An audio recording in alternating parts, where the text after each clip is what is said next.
and welcome back to my channel. Today I'm going to be showing you all the different supplements that my husband and I have been taking for preparing for our second frozen embryo transfer. I will also be going over my protocol and the next steps we'll be facing leading up to our transfer. So if you're interested in seeing this video, then just keep watching. First and foremost, thank you so much for the new subscribers that have joined my channel. We're really happy to have you along for this journey. My name is Jen. I am 36 years old and trying to conceive baby number 2 with my husband. We have a daughter together that just turned 2 in May. So we are having a bunch of fun with her. She's in that toddler crazy stage. Trying to work on some potty training, but definitely not pushing it. So we'll see how that goes. We do still co-sleep with her from time to time. She does struggle with sleeping in her own bed. She's in a toddler bed. We transitioned her from a crib to a toddler bed at about the 1.5-year mark. She has never been a crib baby. She's always slept in bed with us, so it's been a tough transition. But with us wanting to try to conceive baby number 2, this is definitely something we are working on to get her in her own bed. Currently, she has her toddler bed in our bedroom, and we move her from our bed into her bed after she falls asleep. So, enough about that. With that being said, I'll go ahead and lead us into today's video.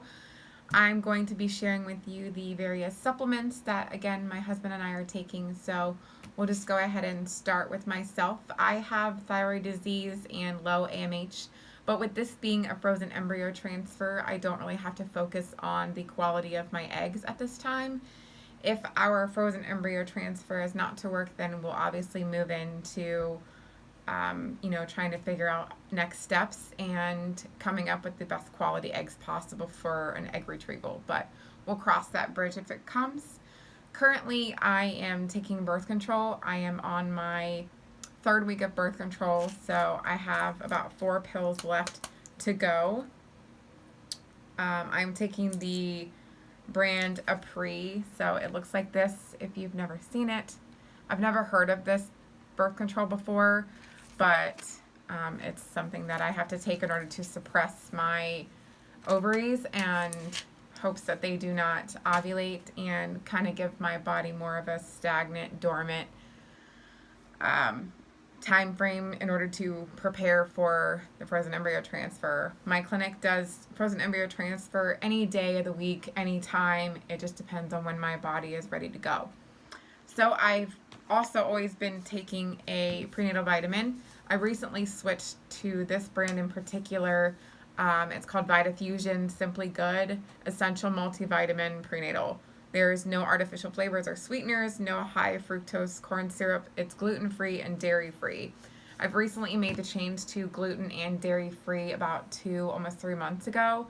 My daughter does have a dairy protein allergy, and I've noticed that I've been pretty sensitive to gluten and dairy, so I just cut it completely out. And I have also heard that going gluten and dairy-free is also beneficial for those suffering from fertility issues. So I figured no harm, no foul. So this is the brand that I've been taking. Also, another reason why I'm taking it is because it has 100% daily value folate and 50 milligrams of omega-3 DHA. So you do want to have a DHA in your prenatal. It helps with brain and neurological function of any developing fetus or baby. As far as folate is concerned, you can take folic acid in prenatals, but for me, with having miscarriages, I would just rather, again, be better safe than sorry, and I'm going to take the natural form that, goes into your system a lot more naturally and gets the job done. I also take 50 micrograms of levothyroxine.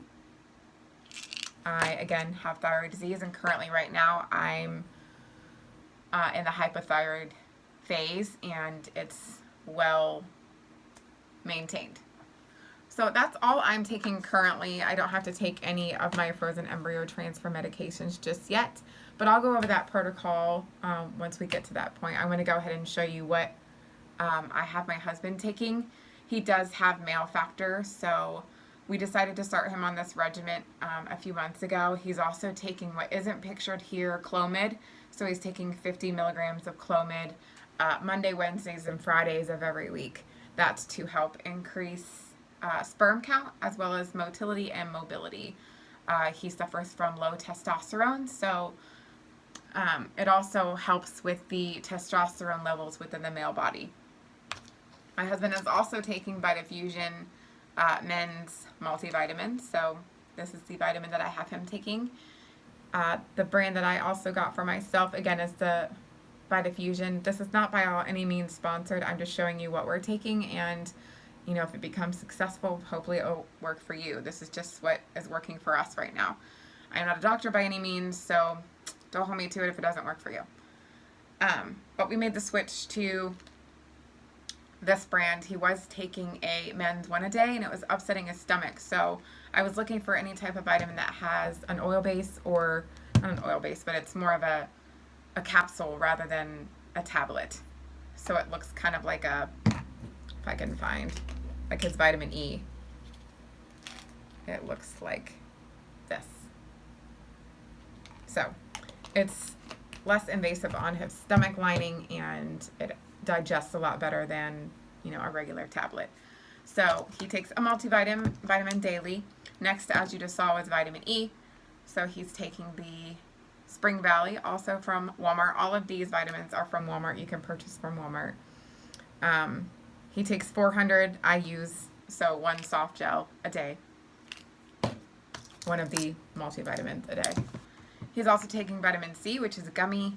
It says 1,000 a day, so he doesn't take a full 1,000 of this. He takes 4 of these, and there's also, let's see, vitamin C.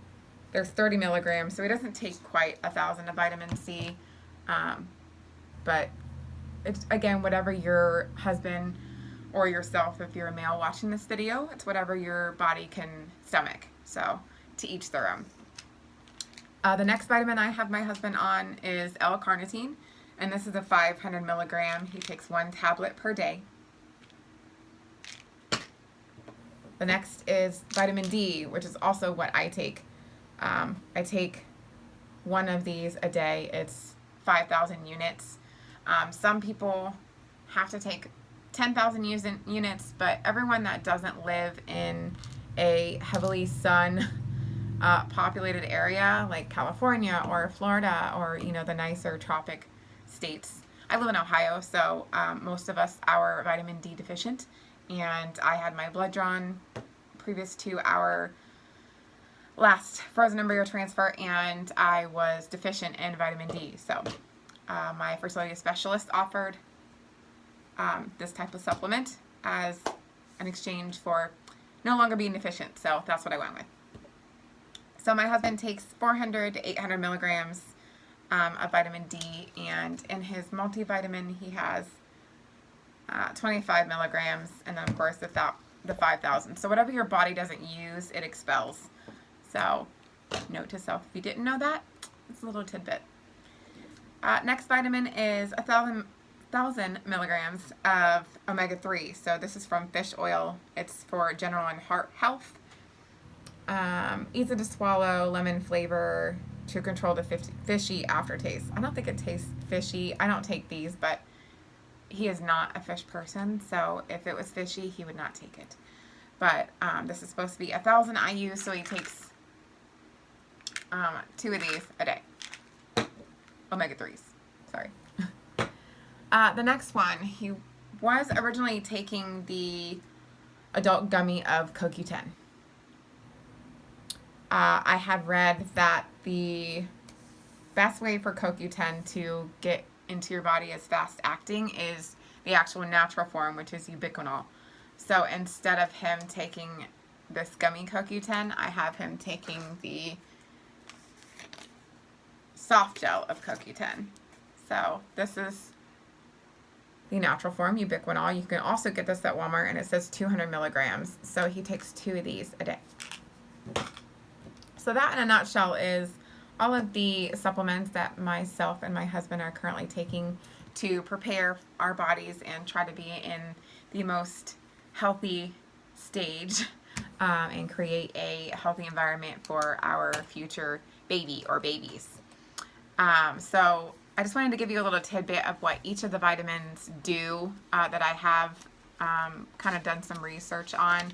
Again, you can take this with a grain of salt, whether you believe it or not, but there has been many studies proven, and if you want the links, I will link them for you in the description box. But CoQ10 increases sperm count and is also an antioxidant. Other natural forms of antioxidants are blueberries, raspberries, anything in the berry family is generally an antioxidant. So it's going to promote that overall general health or increase in health in the sperm. Next is the vitamin C. It reduces DNA damage in sperm by 91% and also increases sperm count by 140% within the first week. So the last time my husband had his semen analysis conducted, his numbers came back pretty low. So we noticed when he was on this regimen, his count and his mobility and all his numbers seemed to go up. The only thing that didn't go away was the fact that he does have markers or antibodies on his sperm from 2 surgeries where bloodlines had crossed his semen. Vitamin E increases sperm potency by 2.5 times and can lead to 20% rate increase in pregnancy in previously infertile men. And then L-carnitine also improves count and mobility. So that's all I have for the vitamins and supplements that we're taking. So we'll go ahead and get into my protocol and what we're going to be expecting as far as next steps and ultrasounds and blood work and things of that nature. So I am on an estrase protocol, which is a form of estrogen in a pill form. I don't have to do del-estrogen injections like my last frozen embryo transfer, which is nice, and I only have to worry about 1 injection, which is still going to be the dreaded progesterone and oil, but I know that it's fast acting and it gets in my body quicker and I respond very well to it. So I have no issues. I know my butt is going to be really sore, but it is what it is, and it just comes with the territory of, you know, trying to conceive, and if it gets us our healthy conceived baby and, you know, lasts a nice long lasting from pregnancy to birth, then I will do whatever it takes. So my protocol here says that I started birth control on 6/5, which was supposed to be day 1. Technically I didn't start until 6/6, so we changed it, but everything else is the same here. So my last day of birth control will be the 26th of June, so next week. And then my baseline, which is when all of my money is due to pay my dues and my fees and everything for our transfer, will be July 1st. So we'll have our baseline ultrasound to make sure everything's nice and calm and quiet, and there's no hiccups or cysts or anything like that to disturb this transfer. I'll also have blood work, which will check for estrogen levels to make sure I have a nice baseline estrogen level for them to refer to. So that'll be at 8:30 in the morning on the 1st. That same day, I'll also start my estrase, which is my estrogen, 2 milligrams twice a day. That'll be pending approval from my baseline and ultrasound and blood work. I'll also start a baby aspirin once daily. That is to help keep my blood thin and to keep from clots occurring. This kind of struck a bell inside of my brain when I read this. I remember doing it for Tamsin's transfer, but I don't remember doing it for my previous frozen embryo transfer. So, makes me wonder. I do have a history of recurrent miscarriages, so this is something that can somewhat be linked to the MTHFR, but I've never been tested. You know, hoping I won't have to worry about that, but if it comes down to it and I have to do a whole new round of IVF, I'm going to be making sure I'm tested for the MTHFR gene to make sure I don't have that mutation. But again, we're going to keep high hopes, and this is going to work. I'm just going to keep that mindset and positivity going. So, July 4th, yay! Happy 4th of July! Happy birthday, America! I'll increase my estrogen to 2 milligrams 3 times a day. And then July 10th, which is my parents' anniversary, I'll return to the office and do another ultrasound and blood work to check and see where my estrogen levels are, make sure they're rising like they should be. Again, that's at 8:30 in the morning. On that same day, I'll be decreasing estrogen back to twice a day, and then I'll start Medrol. I'll be taking that once an evening for 7 days, and I believe Medrol is the antibiotic, or it could be the steroid. I can't remember. I think it's the antibiotic to keep your body nice and healthy and make sure there isn't any infections or whatever that could disturb the transfer. You don't want your body to have any type of foreign whatever germs inside of it that could possibly cause harm to your growing embryo. I would be devastated. Let's not do that. And then again, that night, I will start 1.5 cc's every single evening of progesterone and oil, which I actually still have some from Tamsin's transfer. Nope. It was my frozen embryo transfer. Number 1. That failed. But on the package it says that it expires April 2021. So, can you see that? Maybe. Grr. Anyways, it doesn't expire until April 2021. So I'll be starting that, and I'll continue estrogen and progesterone through 11 and a half weeks of pregnancy, or stop if there's a negative pregnancy test. So we're not stopping. We're going to be pregnant. It is what it is. And drumroll, transfer is estimated for July 15th.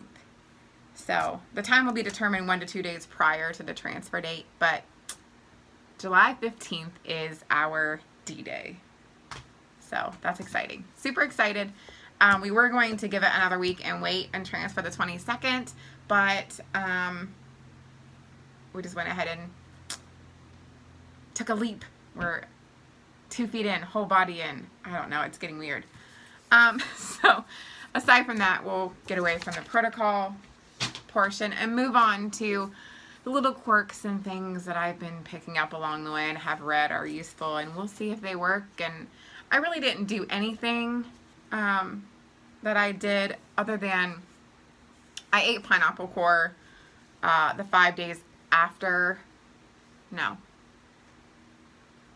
let's see, it would have been, you do it the 5 days after ovulation. So I did it 5 days, and the 5th day was my embryo transfer of my frozen embryo transfer. So I'll have to do that again. I'll have to keep track and make sure I remember. I don't know. I'm probably not going to do the pineapple thing because I want to try something different. So it didn't work last time. So, I mean, it worked. I got pregnant, but in the same retrospect, I want this to work. So I'm going to try something different. So we'll see.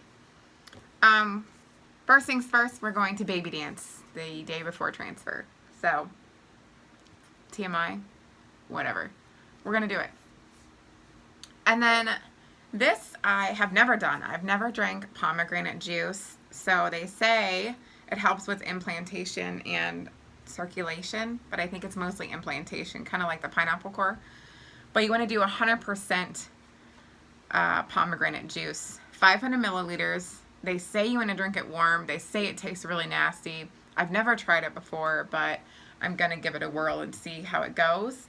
But if it's too potent, you can water it down with some water. And then, again, you want to make sure that what you're ingesting is warm, whether it be foods or drinks. You want to stay with soups and, teas and things of that nature. Avoid caffeine. I haven't had caffeine. I take that back. I had caffeine today because I suffered a horrible migraine yesterday and into this morning. So I needed some caffeine to kick that stuff to the curb.